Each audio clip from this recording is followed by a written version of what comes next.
দই কাতলা করবো। তো দই কাতলা করার জন্য লাগছে কাতলা মাছ, এটা আমি নুন আর হলুদ দিয়ে মাখিয়ে রেখেছি। লাগছে পেঁয়াজ বাটা, আদা বাটা, কাজু বাটা, টক দই, আর এখানে আছে গোটা গরম মশলা, জিরে আর দুটো শুকনো লঙ্কা, আর এখানে আছে চিনি, লঙ্কার গুঁড়ো, জিরের গুঁড়ো, ধনের গুঁড়ো, একটা তেজপাতা আর নুন। তো রান্নাটা আমি সর্ষের তেলে করবো। তেল গরম হয়ে গেছে, এবার আমি মাছগুলোকে ভেজে নেবো আর কি।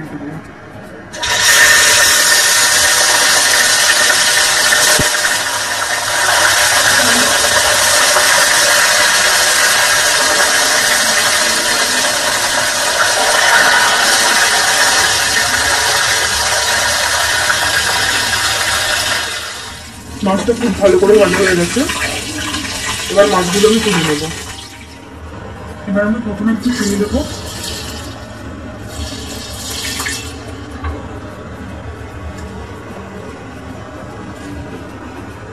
এবার এখানে গোটা গরম মশলা, শুকনো লঙ্কা আর গোটা জিরে আছে সেটা দিয়ে দেবো।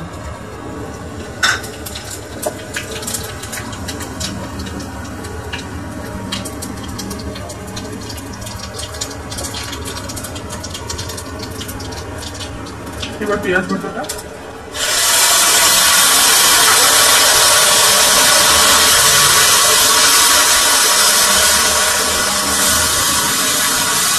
পেঁয়াজ বাটাটা দেওয়ার পরে আমি তেজপাতাটা দিয়ে দেবো।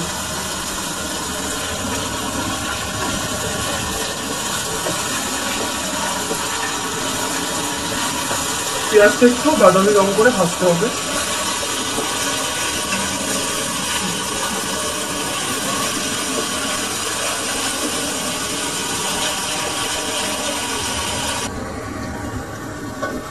দেখতে পাচ্ছ পেঁয়াজটা খুব সুন্দর করে ভাজা হয়ে গেছে, এবার আমি আদা বাটাটা দিয়ে দেবো।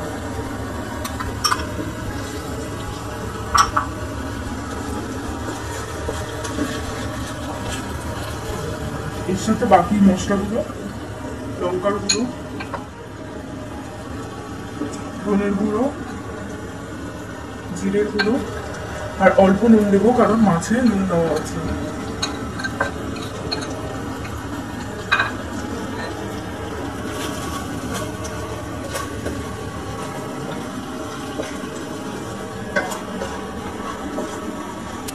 একটু ভালো করে কষিয়ে নিতে হবে মশলাটা।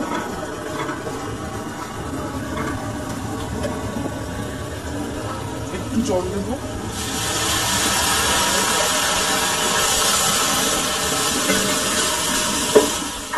এবার কাজু বাটাটা দিয়ে দেবো,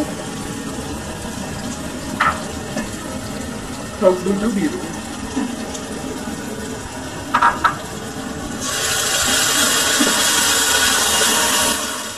দেখো মশলাটার থেকে পুরোপুরি তেল ছেড়ে দিয়েছে, মানে মশলাটা খুব ভালো করে কষে গেছে।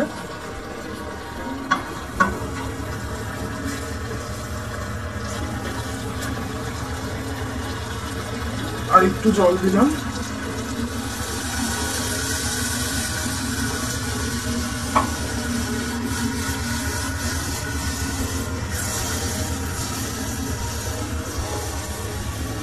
এবার মাছগুলো দিয়ে দেবো।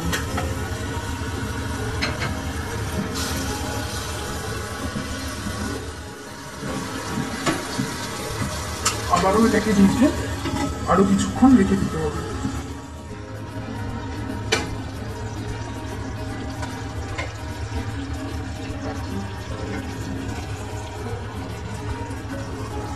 দই কাতলা কিন্তু একদম রেডি হয়ে গেছে, দেখতেই পাচ্ছ দই কাতলা একদম রেডি। আমি সার্ভও করে দিয়েছি। তোমরা প্লিজ বাড়িতে এটা বানাও, আর কিরকম হয়েছে সেটা আমাকে জানাতে কিন্তু একদম ভুলবে না। আর আমার আরও রান্না যদি তোমরা দেখতে চাও তাহলে আমার চ্যানেলটাকে প্লিজ সাবস্ক্রাইব করো, আর যারা যারা সাবস্ক্রাইব করছো তাদের অসংখ্য ধন্যবাদ।